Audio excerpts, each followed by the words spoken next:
माँ का सच।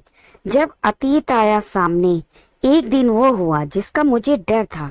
अमन और मैं मेरे घर पर थे। मैं भूल गई थी कि प्रिया उस दिन हाफ टाइम में ही घर आने वाली है। प्रिया ने हमें देख लिया। वो मम्मी कहती कमरे में आई और एकदम से चुप हो गई। और फिर मेरा नाम सुमन है। मेरी एक 14 साल की लड़की है प्रिया। मैंने अकेली ही उसे पालकर बड़ा किया है।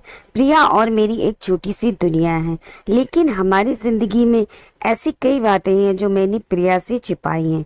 प्रिया अपना स्कूल जाती और मैं अपना छोटा सा पार्लर चलाती हूँ। जिंदगी हम दोनों की आराम से कट रही है। हमें एक दूसरे के अलावा कभी किसी की जरूरत नहीं पड़ी। लेकिन उस दिन के बाद शायद हमारी जिंदगी में फिर कोई आने वाला था।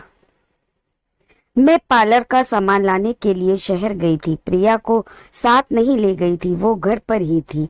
जिंदगी में ऐसा होता है, कभी कभी अचानक ही हमें कुछ सरप्राइज दे देती है। मेरे सामने अमन था। एकदम अचानक ही आकर वो मेरे सामने आ गया। उसके लिए भी शायद ऐसा ही था। हम दोनों एक दूसरे को देखकर एकदम चुप हो गए। इतने सालों के बाद मिले थे लेकिन बात करने को कुछ नहीं था। अमन वो था जिससे मैं शादी करना चाहती थी। हम दोनों एक दूसरे से प्यार करते थे, लेकिन हमारी किस्मत की वजह से हम दोनों साथ नहीं रह पाए। अमन इसी शहर में आ गया था। अमन ने कहा कि उसने बहुत मुझे ढूंढा, लेकिन मैं अपना नंबर बार बार बदल देती थी। इस कारण उसकी मुझसे बात या मिलना नहीं हो पाया था। अमन आज भी मुझसे प्यार करता है। उसकी आंखों में मुझे दिखाई दे रहा था। वो बोला कि वो आज भी मुझसे शादी करना चाहता है, मेरी बच्ची को भी अपना लेना चाहता है। लेकिन मैंने उसे कुछ भी जवाब नहीं दिया। मैं जाने लगी तो उसने मुझसे बहुत बोला कि मैं अपना नंबर उसे दे दूं, और मैं इस बात के लिए उसे मना नहीं कर पाई। मेरे जीवन में इस तरह वापस आएगा इस बात का मुझे पता नहीं था। बस फिर हम लोगों का मिलना शुरू हो गया। इस तरह से मिलते और बातें करते वो मेरे घर भी आने लगा।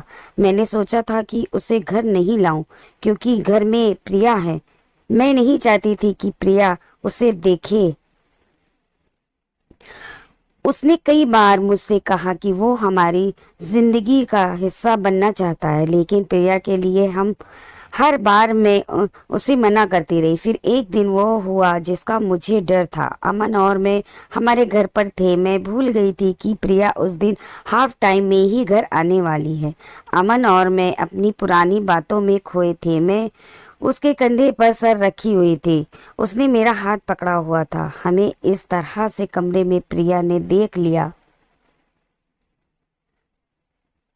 वो मम्मी कहती अंदर आई थी और एकदम से चुप हो गई। उसका चेहरा ही बदल गया। अमन वहां से चला गया। मुझे पता था कि अब प्रिया क्या सोच रही है। हमेशा खुश और मस्ती करने वाली मेरी बेटी आज चुप थी। मेरी हिम्मत भी नहीं हो रही थी कि उसको जाकर समझाऊं, उसे वो सब बताऊं जो आज तक मैंने उसे नहीं बताया। मैंने शाम तक का इंतजार किया।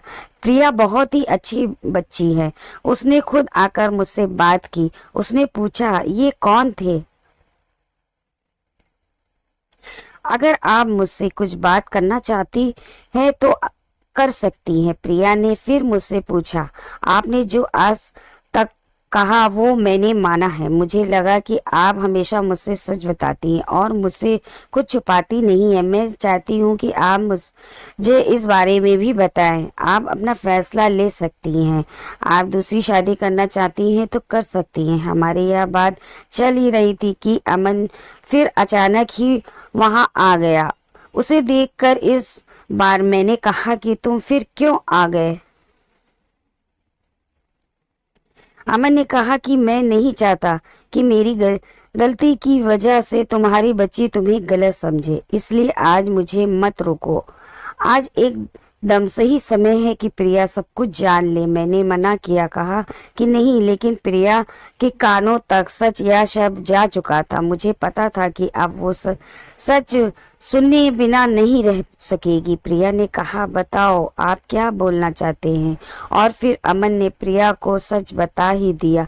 प्रिया मेरी बेटी नहीं है, मेरे भाई की बेटी है। एक दुर्घटना में मेरे भाई और भाभी चल बसे। तब प्रिया सिर्फ 9 महीने की थी।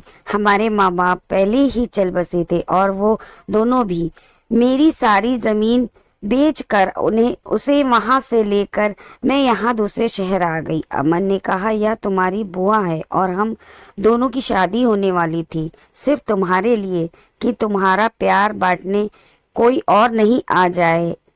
इससे मुझसे शादी नहीं की। मैंने बहुत समझाया, लेकिन इसे तुम्हारे अलावा और कुछ दिखाई नहीं दे रहा था, इसलिए इसने मुझसे शादी नहीं की। और आज हम बहुत सालों बाद मिले तो हम एक दूसरे से बात करे बिना नहीं रह पाए। मैं इसे आज भी कह रहा हूँ, लेकिन अभी भी यह मना करती है।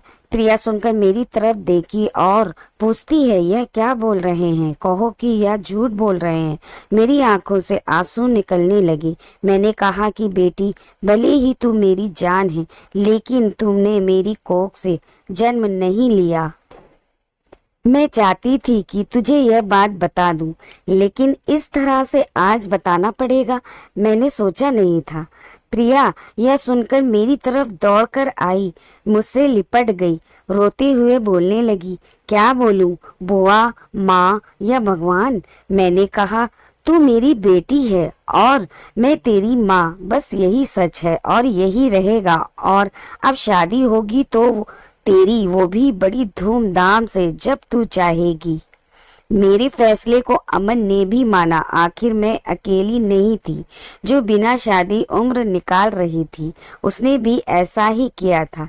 प्रिया ने फिर कई बार कहा कि आप लोग शादी कर लो, लेकिन मैंने कहा, अब तूने हमें मान लिया और जान लिया, बस हमारी तपस्या सफल, और कुछ हमें नहीं चाहिए।